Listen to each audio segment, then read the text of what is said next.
This is the Why Me podcast with Tarray, deaver. Let's go. Hey guys, welcome back to the Why Me podcast with tarray, deaver.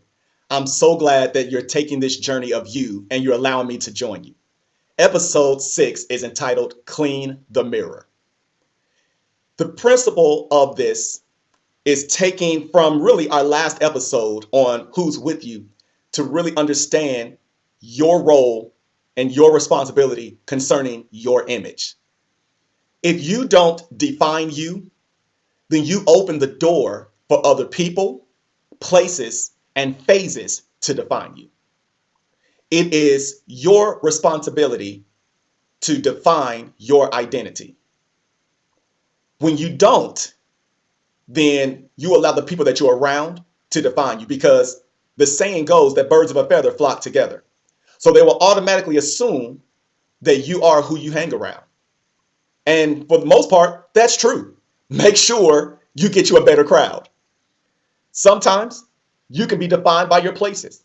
Now, this is a little unfair because some of us don't have the privilege of choosing our places in terms of the neighborhoods in which we are brought up or the neighborhoods in which we reside even today.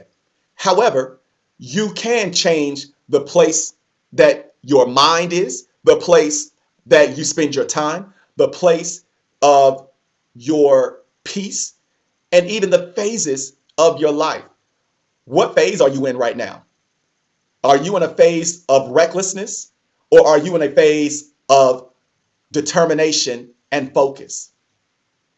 If we don't take charge of defining who we are, then whatever people may perceive us at a certain crowd or at a certain location or even in a certain moment, they will seek to define us. Clean the mirror means not to not allow the things in your reflection to become a part of your identity. Have you ever looked in the mirror and was like, wait, what is that? Oh, wait, that's not on me. That's in my mirror. I've got to clean my mirror. Listen, if you have a dirty mirror, get you a good bottle of Windex and a strong napkin and go to work. Why? Because you will not be able to see you clearly if you are looking at your reflection through a dirty mirror. And it's so easy as we're going through life that we don't allow things to reflect on us that are happening around us.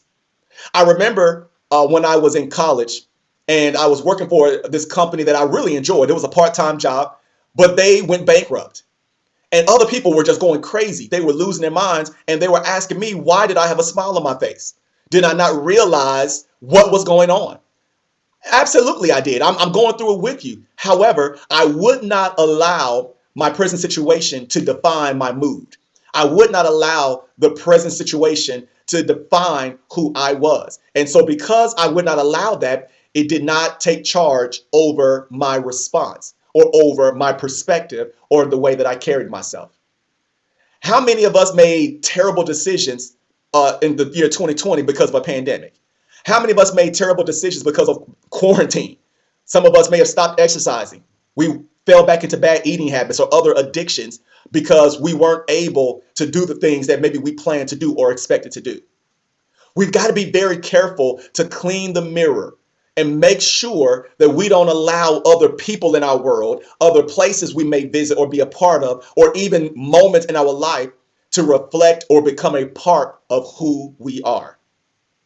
Don't allow even what you see now to determine what you will see later. The mirror only has the ability to reflect your now.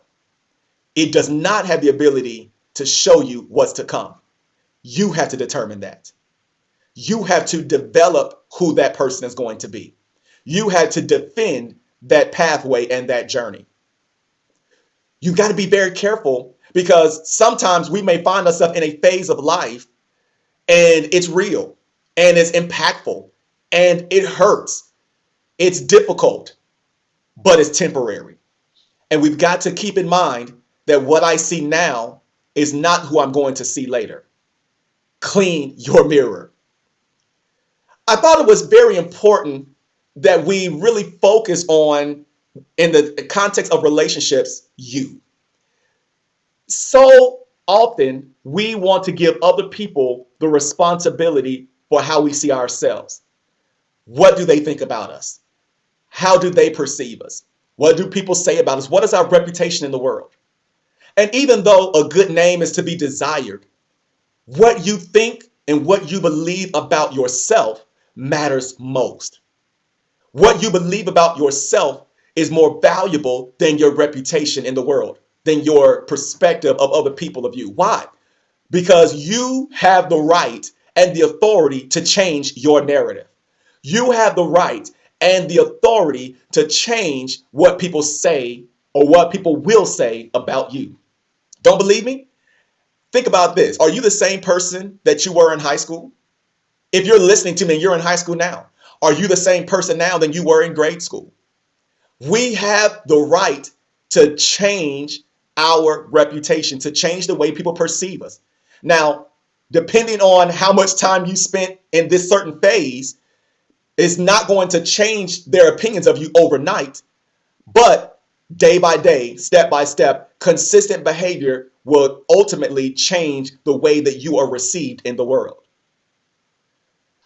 So what you believe about yourself matters most, because what you believe about yourself is what you are going to project into the world.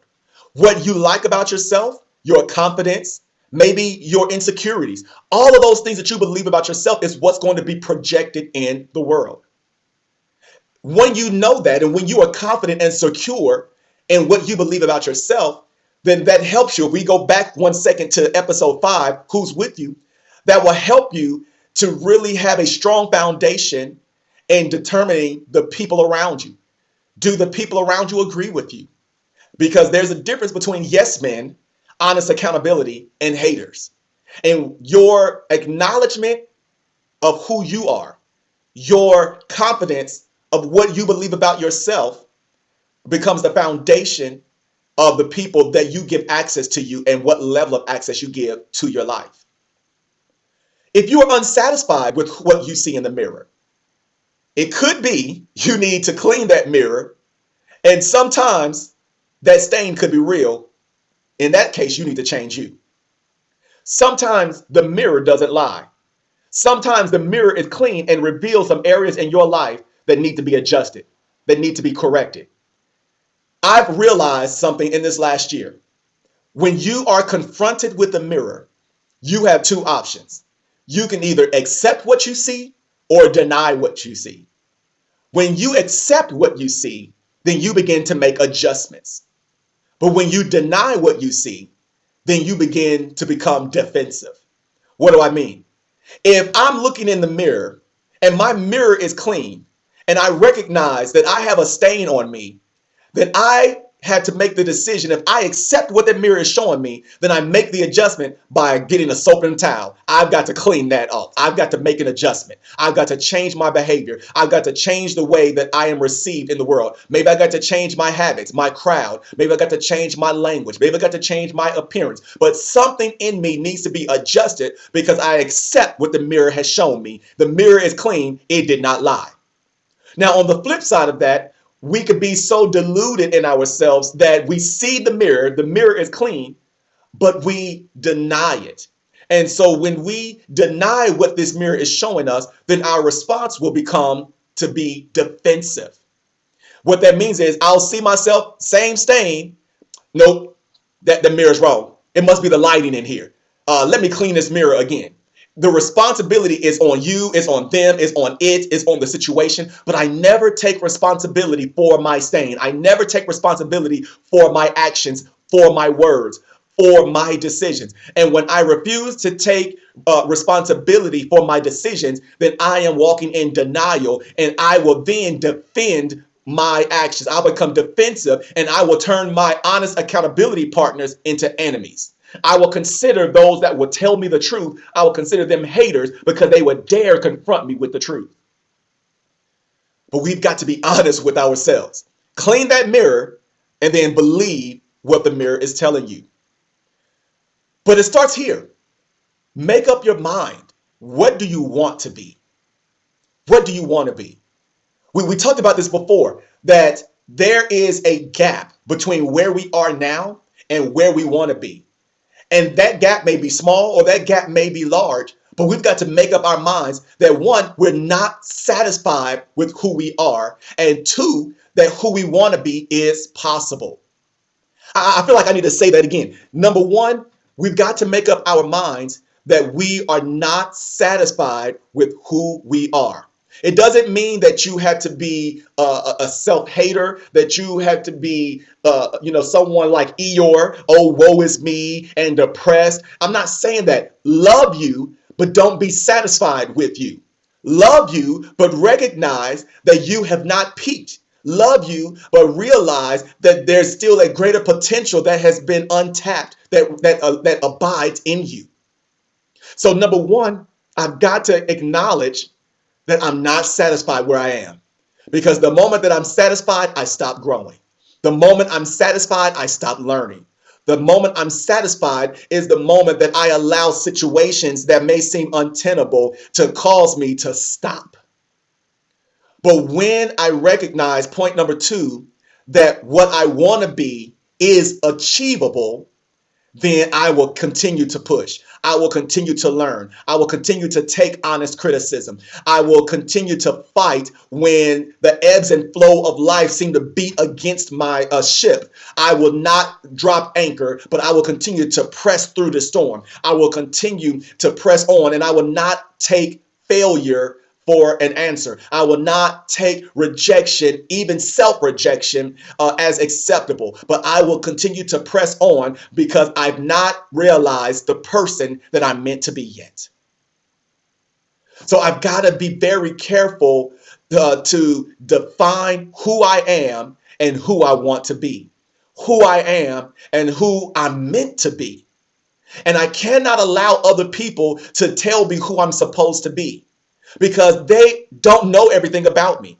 At best, they can understand where I am right now and they know my past, but they may not always see the fullness of what lies ahead of me. That's my job and my responsibility to take the reins of my life and to seek God's word and his presence to help me understand who am I supposed to be. With everything that I am, with every flaw that I have, with everything that I'm seeing in this mirror, for everything that this world, people, places, and phases are throwing at me, okay, they don't define me, then who am I supposed to be? Where am I supposed to be? Don't be satisfied, but recognize that there is a goal that I have to get to, and it is achievable. Don't stop.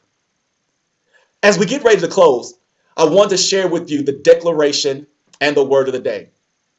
Our declaration comes from Psalms 139 and 14. And it says that I am fearfully and wonderfully made. Regardless of what you see through the days of your life, we're all going to have good days and bad days. Some of us may still be trying to figure out who's with us, who should be with us, and maybe who should not be with us. Maybe some of us are in a bad phase in our lives right now. Maybe we're not in the place that we want to be or that we aspire to be. But even there, I need you to declare to yourself, I am fearfully and wonderfully made.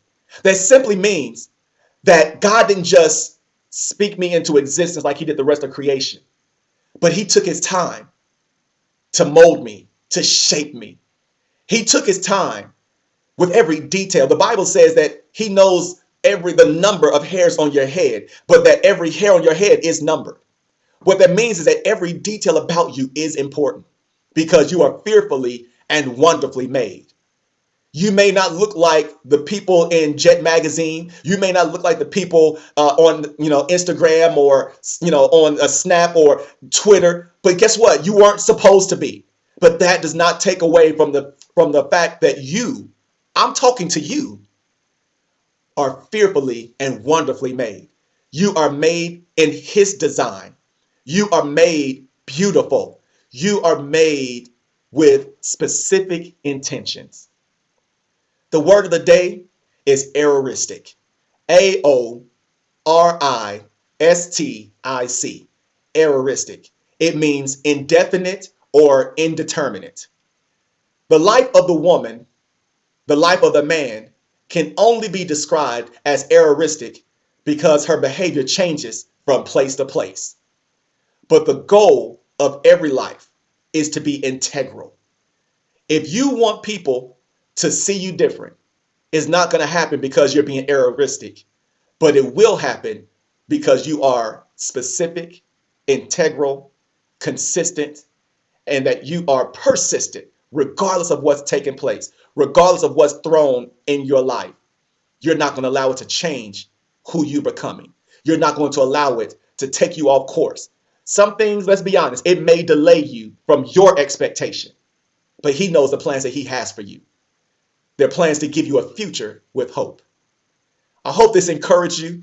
Thank you for joining me for another episode of the Why Me podcast. If this blessed you, do me a favor. Share this podcast with someone else. Send the link forward to someone else. Encourage them to download and to follow. I want to make sure that I am adding value to you. So drop me a note. Connect with me on Instagram at tarray, deaver. I would love to hear how these podcasts are impacting your life. Maybe there's something that I haven't addressed yet that has been really gnawing at you, and you say, Tarray, make sure you talk about this. I want to hear your opinions or your thoughts on this. I love to hear that feedback from you and to know that what I am giving you is an encouragement for you. It's adding value to you on the journey of you. This is my time, and I hope that you enjoyed yourself. I look to be with you again on the next episode of the Why Me podcast. Take care and know that you are fearfully and wonderfully made. Thank you for listening to the Why Me podcast with Tarray Deaver. Make sure to subscribe, download, and share. Let him know what you think in the comments and connect with him on IG at Tarray Deaver.